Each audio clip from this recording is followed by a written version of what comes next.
wabarakatuh. Saya Anggraini Saputri sebagai pemateri pertama yang akan menjelaskan tentang pengertian kebijakan ekonomi dan perdagangan internasional. Perdagangan internasional adalah suatu aktivitas yang dilibatkan oleh suatu penduduk di suatu negara dengan penduduk suatu negara lainnya atas kesepakatan bersama. Pada umumnya, negara-negara yang berkembang lebih memilih perekonomian terbuka. Perekonomian terbuka adalah perekonomian yang melibatkan diri dalam perdagangan internasional, yaitu ekspor dan impor, yang di dalamnya ada barang dan jasa, pertukaran teknologi, serta modal-modal negara lainnya. Kebijakan perdagangan internasional adalah kebijakan yang dilakukan oleh suatu negara yang berupa tindakan atau peraturan yang mempengaruhi baik langsung maupun tidak langsung terhadap struktur, arah perdagangan nasional dari negara, serta masalah hubungan perdagangan internasional guna melindungi kepentingan nasional. Ada beberapa tujuan dari kebijakan ekonomi internasional. Yang pertama, melindungi kepentingan ekonomi nasional.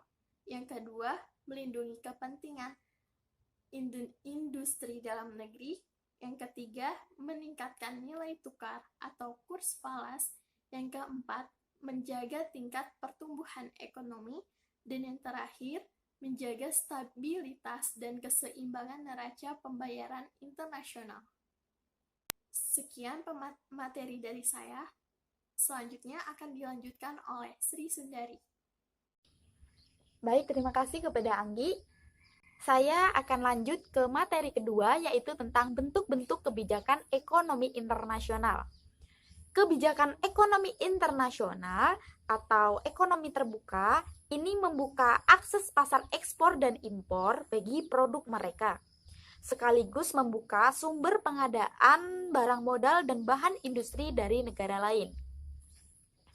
Secara teoritis, jika pengelolaannya itu baik dan transparan, maka kebijakan ekonomi terbuka ini dapat mempercepat pembangunan ekonomi. Berikut adalah bentuk-bentuk kebijakan ekonomi internasional. Yang pertama yaitu kebijakan promosi ekspor. Selain menghasilkan devisa, kebijakan promosi ekspor ini dapat melatih dan meningkatkan daya saing atau produktivitas bagi para pelaku ekonomi. Tujuannya itu untuk memperkenalkan produk yang diproduksi kepada calon konsumen di luar negeri. Kebijakan yang kedua yaitu kebijakan substitusi impor.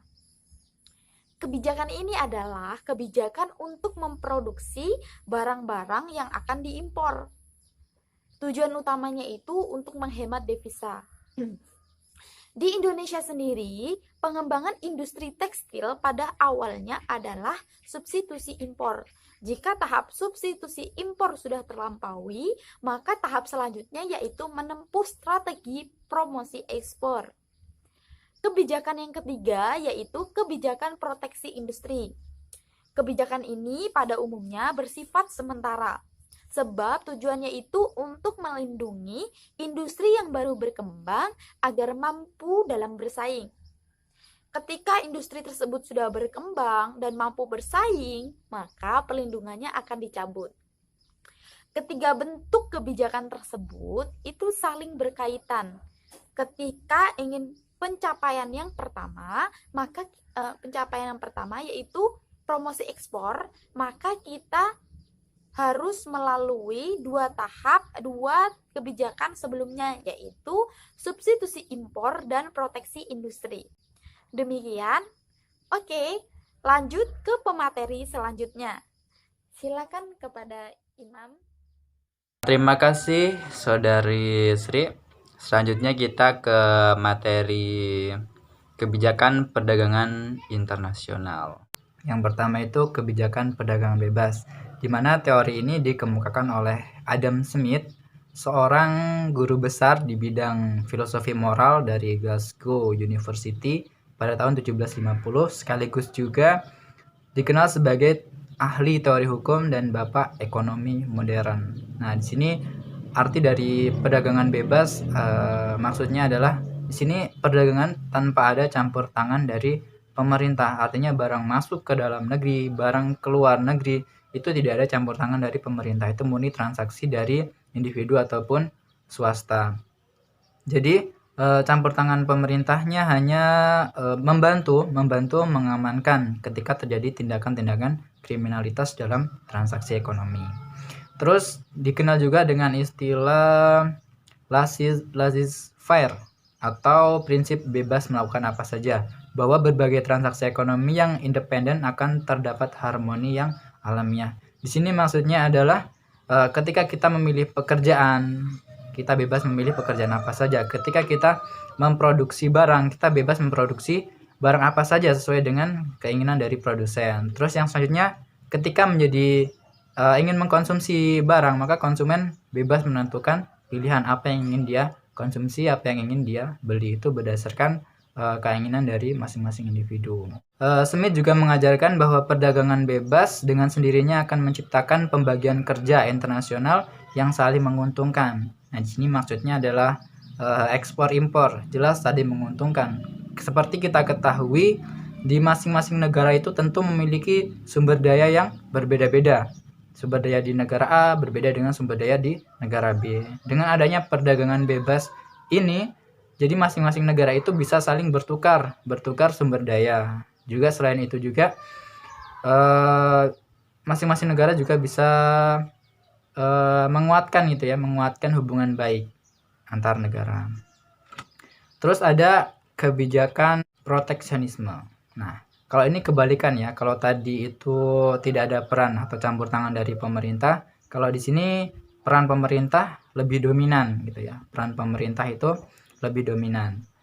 Ada beberapa poin di dalamnya kebijakan kuota impor. Nah, kebijakan kuota impor adalah pemerintah memberlakukan kuota impor untuk melindungi produk dalam negeri. Maksudnya kuota di sini adalah pemberian atau penentuan, misalnya dari negara A itu kuota impor untuk masuk ke dalam negerinya itu hanya 12 kali per tahun, atau negara B 5 kali per tahun, sesuai dengan kebutuhan dari negara tersebut. Artinya di sini ada pembatasan dari pemerintah melalui aturan-aturan atau undang-undang yang dibuat.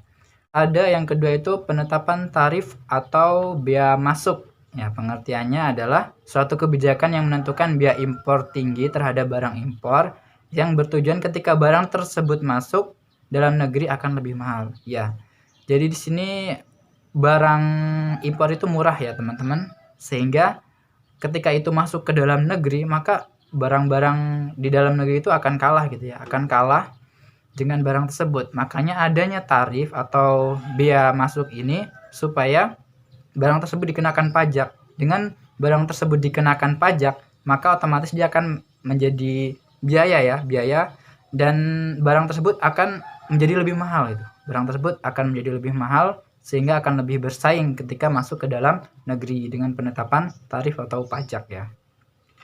Terus ada kebijakan penentuan subsidi. Pemerintah untuk melindungi industri dalam negeri juga termasuk subsidi adalah merupakan kontribusi keuangan oleh pemerintah atau badan publik yang memberikan keuntungan.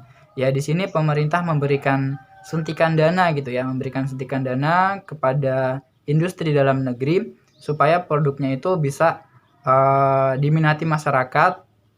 Misalnya dengan pemberian subsidi tersebut barangnya akan menjadi lebih murah gitu ya. Jadi biayanya lebih sedikit sehingga penjualnya bisa lebih murah terhadap barang-barang yang dikeluarkan oleh perusahaan. Terus ada di sini politik dumping. Nah, politik dumping diartikan sebagai salah satu cara menjual suatu komoditi di luar negeri dengan harga yang murah dibandingkan dalam harga jual di dalam negeri. Ya, ini suatu negara menerapkan dumping, tujuan utamanya adalah untuk menguasai pangsa pasar internasional. Jadi dia menjual barangnya ke luar negeri itu lebih murah gitu. Sedangkan di dalam negerinya itu dia lebih mahal gitu. Ya, demikianlah tadi materi yang dapat saya sampaikan. Semoga bermanfaat. Selanjutnya kepada Saudara Ari, dipersilahkan. Baik, terima kasih Saudara Imam atas penjelasannya. Saya Aris Wibowo sebagai pemateri keempat. Di sini saya akan sedikit mereview ataupun mengulas kembali tentang jurnal yang kelompok kami telah pilih dan juga telah kami diskusikan sebelumnya. Ya, untuk mengefisiensikan waktu, langsung saja ke poin-poinnya, yaitu poin yang pertama yaitu suatu negara sulit untuk dapat memenuhi seluruh kebutuhannya sendiri karena kebutuhan itu sangat terbatas dan juga sangat beragam. Lalu poin selanjutnya, perdagangan internasional saat ini banyak dibicarakan tentang terjadinya perang dagang dua negara yang saling berkaitan, yaitu antara Cina dan juga Amerika Serikat, dan tidak langsung berimplikasi kepada perekonomian Indonesia. Poin yang ketiga yaitu Amerika Serikat menaikkan tarif impor barang terhadap Cina dikarenakan bahwa praktik Cina akan merugikan Amerika Serikat nantinya. Lalu Amerika Serikat menuduh bahwa Cina telah mengambil hak kekayaan intelektual mereka dengan cara meretas jaringan sistem komputer Amerika, lalu dijiplak oleh Cina. Dan itu Amerika Serikat mengklaim bahwa mereka telah merugi sebanyak miliaran dolar. Lalu poin selanjutnya yaitu komoditas utama ekspor Indonesia dan juga ke Amerika dan juga Cina, yaitu meliputi aksesoris, pakaian dan busana, karet, besi, baja, ikan, dan lain sebagainya. Lalu Indonesia juga banyak mengimpor kepada Amerika dan juga Cina, yaitu seperti minyak, biji-bijian, mesin, plastik, dan lain sebagainya. Lalu poin yang selanjutnya yaitu ancaman perang dagang Amerika Serikat ini serta Cina menjadi peringatan bahwa Indonesia tidak bisa sepenuhnya bergantung kepada